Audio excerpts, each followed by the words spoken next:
नमस्कार, स्वागत है आपका के न्यूज में। मैं हूं आपके साथ विशाल पंडित और आप देख रहे हैं हमारा खास कार्यक्रम महाकुंभ महामेला। आस्था के महासागर महाकुंभ में भला कौन डुबकी नहीं लगाना चाहेगा। आम से खास सभी संगम में स्नान कर रहे हैं और खुद को धन्य मान रहे हैं। राष्ट्रपति द्रौपदी मुर्मू यहां पहुंची तो वह भी भक्ति भाव में डूब गई। वहीं देवभूमि उत्तराखंड के सीएम पुष्कर सिंह धामी ने भी परिवार के साथ आस्था की डुबकी लगाई। जहां एक तरफ आस्था और श्रद्धा का ज्वर दिखाई दे रहा है तो वहीं महाकुंभ में 3 शाही स्नान के बाद एकदम से देश भर से भीड़ उमड़ पड़ी है। उससे जगह जगह जाम के हालात बने हुए हैं। इस रिपोर्ट को देखिए।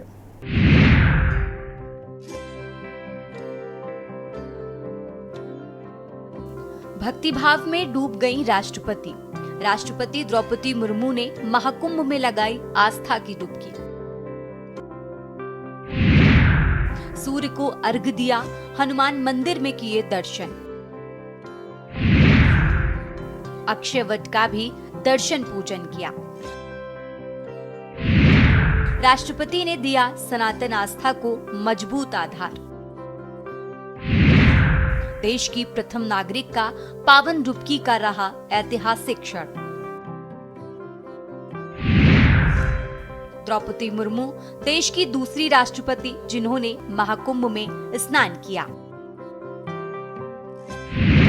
इससे पहले 1954 में देश के प्रथम राष्ट्रपति डॉक्टर राजेंद्र प्रसाद ने भी महाकुंभ में किया था स्नान। राष्ट्रपति द्रौपदी मुर्मू सोमवार को महाकुंभ पहुंची। उन्होंने संगम में 3 डुबकी लगाई, भगवान सूर्य को अर्घ्य दिया। स्नान से पहले मां गंगा को पुष्प अर्पित किए, मंत्रोच्चार के बीच गंगा पूजन और आरती की। इसके बाद राष्ट्रपति लेटे हनुमान मंदिर पहुंची और दर्शन पूजन किया। फिर अक्षयवट धाम और सरस्वती कूप पहुंची। यहाँ भी उन्होंने दर्शन पूजन किया। बता दें कि राष्ट्रपति का हेलीकॉप्टर सुबह 9:30 बजे बमरौली एयरपोर्ट पर लैंड हुआ। यहाँ राज्यपाल आनंदीबेन पटेल और सीएम योगी ने उनका स्वागत किया।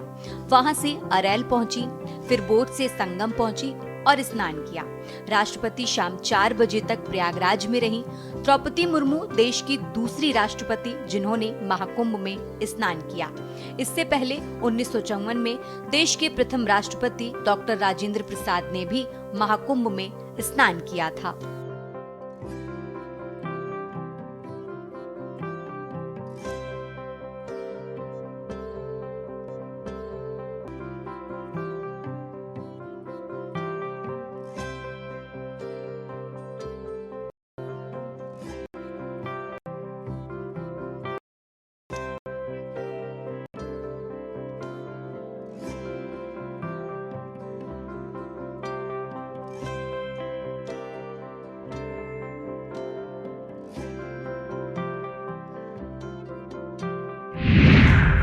आस्था का महासागर पहुंचा धामी परिवार।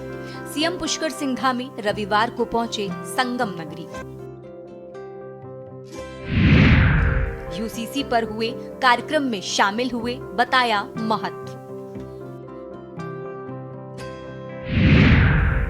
सोमवार सुबह संगम पहुंचकर लगाई त्रिवेणी में डुबकी। उत्तराखंड के मुख्यमंत्री पुष्कर सिंह धामी त्रिवेणी संगम पर पहुंचकर आस्था की डुबकी लगाते नजर आए। उनके साथ उनका पूरा परिवार मौजूद था।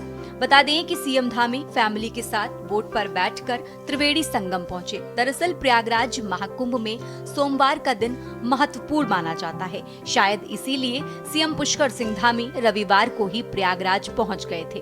उन्होंने महाकुंभ को आस्था का महासंगम करार दिया। उन्होंने कहा कि वो सौभाग्यशाली हैं कि ये महाकुंभ हमारे कार्यकाल में आया है। बता दें कि महाकुंभ के 29वें दिन तक कई बड़ी हस्तियां महाकुंभ में डुबकी लगा चुकी हैं। 13 जनवरी से अब तक 43.57 करोड़ से ज्यादा श्रद्धालु स्नान कर चुके हैं। बता दें कि देश के सुप्रसिद्ध गायक अनूप जलोटा ने कहा कि पिछले 50 सालों में जितने कुंभ हुए हैं, हर जगह मैं जाता रहा हूँ। प्रयागराज आकर अच्छा लग रहा है। ये बहुत महान पर्व है। 144 साल बाद ये महाकुंभ हो रहा है। यहाँ पर जब ईश्वर के नाम उच्चारण होता है और सामूहिक गायन होता है तो इसमें बड़ा बल होता है।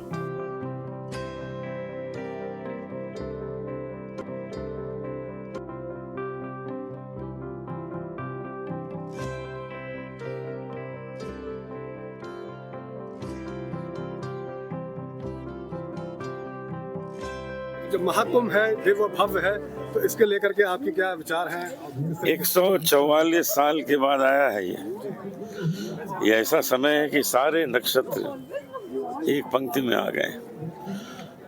हर व्यक्ति को अवसर मिले तो आ जाए और यहाँ पर गंगा मैया को प्रणाम कर ले। माँ गंगा, माँ जमुना, सरस्वती, यहाँ तो मतलब आशीर्वाद ही आशीर्वाद है इन दिनों। और इतने दिन, 1 महीने से ज़्यादा का ये समय है, आप आइए और इसका आनंद लीजिए। मेरा ये 3री बार आना हुआ है और मैं अभी 2 बार और आऊँगा, क्योंकि एक बार में मुझे लगता है कि मज़ा नहीं आया और हो जाए, इतना आनंद है। आज मैं साधना टीवी चैनल, जो इनका कॉटेज सिटी है, टेंट सिटी है, आज यहाँ ठहरा हूँ।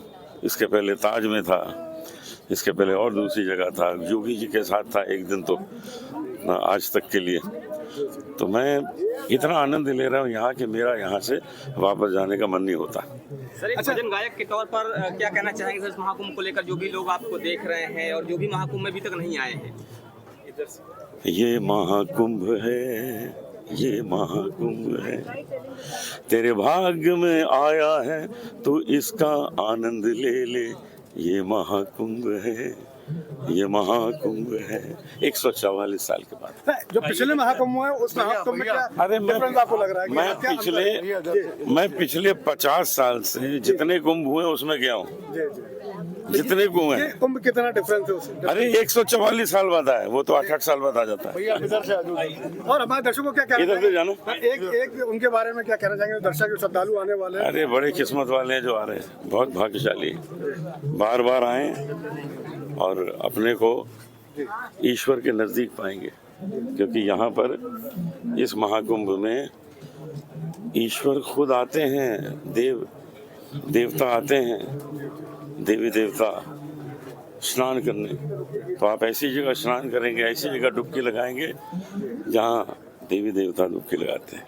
कुछ लोग जो इसको लेकर के पॉलिटिक्स भी कर रहे हैं, इसको पॉलिटिसाइज करने की कोशिश कर रहे हैं। अरे भाई, उनको क्या कहना चाहिए? कुछ तो करना पड़ेगा उन्हें। कुछ नहीं करेंगे तो क्या अस्तित्व रह जाएगा? अब देखिए, दिल्ली से तो अस्तित्व खत्म ही हो गया सबका, केवल एक ही रह गए, जय सनातन।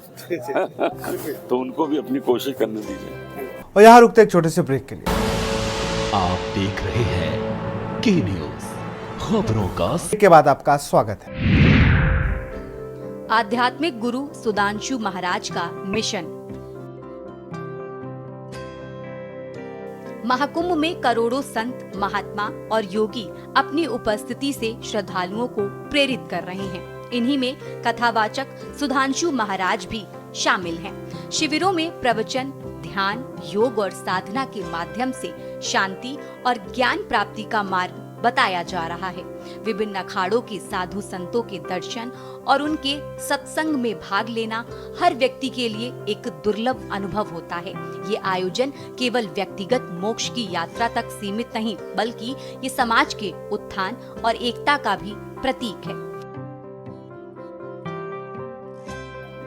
देखिए, 12 वर्ष पूरे होने तक हमारी चेष्टा है, लेकिन उससे पहले भी हमारी कोशिश है कि हम 12 साल होने ही न दें। उससे पहले ही हम ये सारी व्यवस्था कर लें, और हमारा उद्देश्य यही है कि सनातन संस्कृति वो जन जन तक पहुँचे और भारत फिर से वही आध्यात्मिकता के उच्च शिखर पर पहुँचे जो हमारी हिमालय की संस्कृति रही है, ऋषियों की संस्कृति रही है।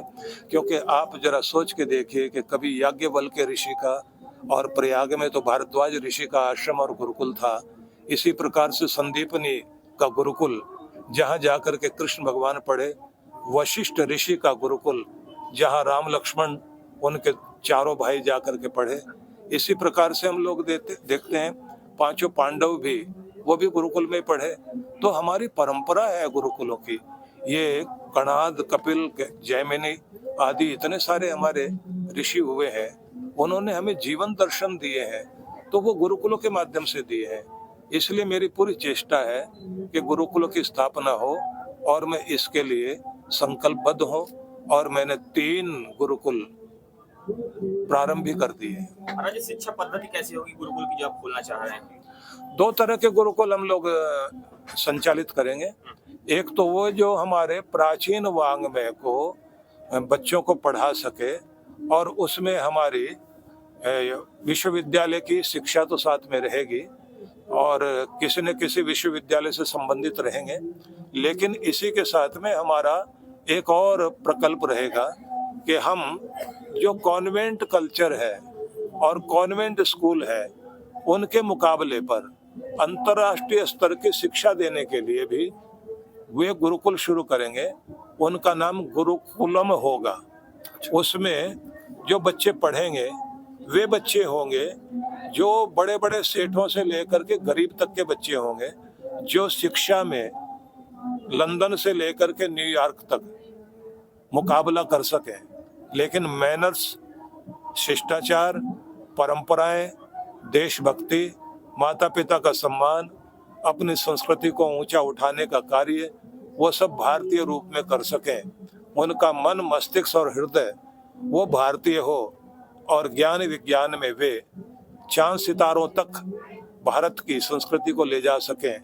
और जैसे अभी भारत में हुआ है कि किसी के झंडे में चांद सितारे थे, पर चांद सितारों में जिस देश का झंडा पहुंचा वो भारत का झंडा पहुंचा।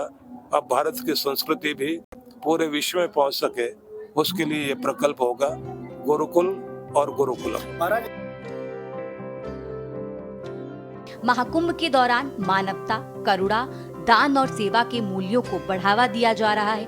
बहरहाल आध्यात्मिक गुरु सुधांशु महाराज शिक्षा, धर्म और संस्कार के जरिए गुरुकुलों का विस्तार करने की बात कर रहे हैं। आइए सुनते हैं क्या है उनका मिशन। एक चीज बताइए, जैसे आपने कहा कि दो तरह के गुरुकुल आप बनाने की बात कर रहे हैं, तो ये जो आप 10 अभी जो इनकी स्थापना करने वाले हैं, ये कौन से प्रकार के गुरुकुल हैं? आगले वाले भी उसमें इंक्लूडेड रहेंगे कि केवल वो जो आप प्राचीन संस्कृति वाले रहेंगे? प्राचीन संस्कृति वाले 8 गुरुकुल होंगे और जो अर्वाचीन संस्कृति वाले होंगे, जिनको मैं गुरुकुलम कह रहा हूँ, वो 2 होंगे।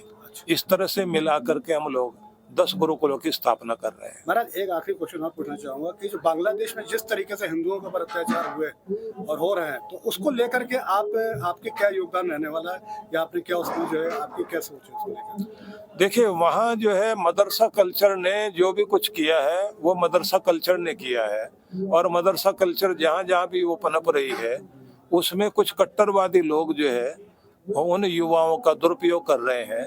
हमारी चेष्टा ये होनी चाहिए कि हम लोग पूरे दूध में बताशा डालकर, मिश्री डालकर मीठा करने की चेष्टा करें। कहीं भी किसी भी तरह से भारत की एकता में और भारत के प्रेम में कमी ना आए, तो मैं एक लंबी लकीर खींचने की चेष्टा करूंगा, किसी के रेखा काटने की कोशिश नहीं। जो आपने बताया अभी मदरसा संस्कृति की बात की, तो क्या बांग्लादेश की जो स्थिति हुई है उसके पीछे मदरसा संस्कृति ही उत्तरदायी है? और अगर ये उत्तरदायी है तो क्या मदरसा संस्कृति बंद किया जाना चाहिए? देखिए, पाकिस्तान और साथ साथ में चाइना, इन दोनों का योगदान तो था ही, लेकिन वहाँ की मदरसा संस्कृति में कट्टरवादी लोगों ने, जो कट्टरपंथी थे, उन्होंने जिस तरह से वहाँ की युवा ऊर्जा को जिस तरह से संचालित किया और दिग्भ्रमित किया, उसके कारण एक देश जो इतना बड़ा वाणिज्य में, व्यापार में और पूरे विश्व पटल में अपना स्थान बनाए हुए था, उसका एकदम पतन हो गया। और स्थिति ये हो गई कि पाकिस्तान तो संभाल नहीं पाया। पाकिस्तान ने वहाँ हाथ लगाकर उनका भी सत्यानाश करने में कोई कमी नहीं छोड़ी। और ऐसा लगता है कि एक अफगानिस्तान, एक पाकिस्तान, एक बांग्लादेश, एक ही जैसी स्थिति में तीनों पहुंचते जा रहे हैं। यद्यपि अफगानिस्तान ने तो भारत का साथ लेकर अपने आप को ऊपर उठाना शुरू कर दिया, लेकिन दुर्भाग्यशाली हैं वे लोग जो किसी दूसरे के द्वारा प्रेरित हो करके अपने देश का उत्थान रोक रहे हैं। जी, बांग्लादेश में जो हिंदुओं की स्थिति हो रही है, क्या उसको लेकर भी कुछ आगे आप करना चाहेंगे? कोई योजना है क्या ऐसी? इसके लिए मैं ये मानता हूँ कि हमारे देश के जो प्रधानमंत्री हैं दूरदृष्टा हैं और योजनाबद्ध तरीके से चलने वाले हैं, और विश्व पटल पर कूटनीति को, डिप्लोमेसी को जिस प्रकार से करते हैं, आने वाले समय में वो प्रभाव जरूर देखने को मिलेगा। इसलिए हम सबकी दृष्टि जो है अपने यशस्वी प्रधानमंत्री की तरफ लगी हुई है।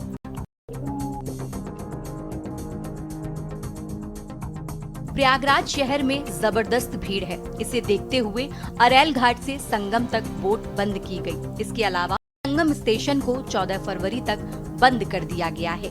प्रयागराज जंक्शन पर भीड़ को मैनेज करने के लिए इमरजेंसी मैनेजमेंट प्लान लागू किया गया है। बताएं कि संगम में स्नान के लिए देश भर से श्रद्धालु लाखों की संख्या में आ रहे हैं, जिसके चलते प्रयागराज आने और जाने वाले रास्तों पर जाम देखा जा रहा है। सड़कों पर वाहनों और पैदल चलने वाले यात्रियों को मिनटों की घंटों में तय करनी पड़ रही है। श्रद्धालु कई किलोमीटर पैदल चल रहे हैं। माघ पूर्णिमा से पहले महाकुंभ में महाजाम की स्थिति देखी जा रही है। प्रयागराज पहुंचने में श्रद्धालुओं को भारी दिक्कत हो रही है। फाफामऊ, झूसी, नैनी, वाराणसी प्रयागराज रोड यानी जीटी रोड, सुलेम सराय में जगह जगह जाम की हालात बने हुए हैं। सड़कों पर वाहनों की रफ्तार थम गई है, तो वहीं सड़कों पर चलने वाले यात्री घंटों में घाटों तक पहुंच रहे हैं। 1 किलोमीटर का सफर 2 से 3 घंटे में हुआ। 1 किलोमीटर की दूरी तय करने में लोगों को 2 से 3 घंटे लग गए। जनपदीय सीमा पर स्थित सभी 7 प्रमुख मार्गों पर भी जाम से श्रद्धालु दिन भर कराह रहे हैं।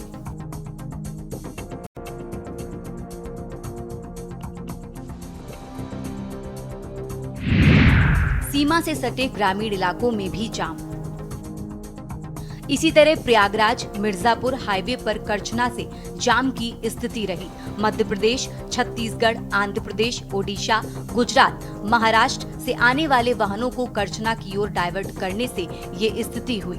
वाराणसी, जौनपुरी, कानपुर, रीवा बांदा, अयोध्या प्रतापगढ़ मार्ग पर भी 10-10 किलोमीटर तक वाहन सुबह से लेकर रात तक रेंगते रहे। बता दें कि बसंत पंचमी के बाद श्रद्धालुओं की संख्या बढ़ी है। उससे ट्रैफिक को लेकर की जा रही सभी कवायदें नाकाफी साबित हो रही हैं।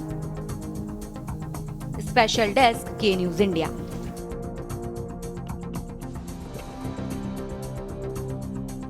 तो महाकुंभ महामेला में फिलहाल इतना ही। देखते रहिए के न्यूज इंडिया। नमस्कार।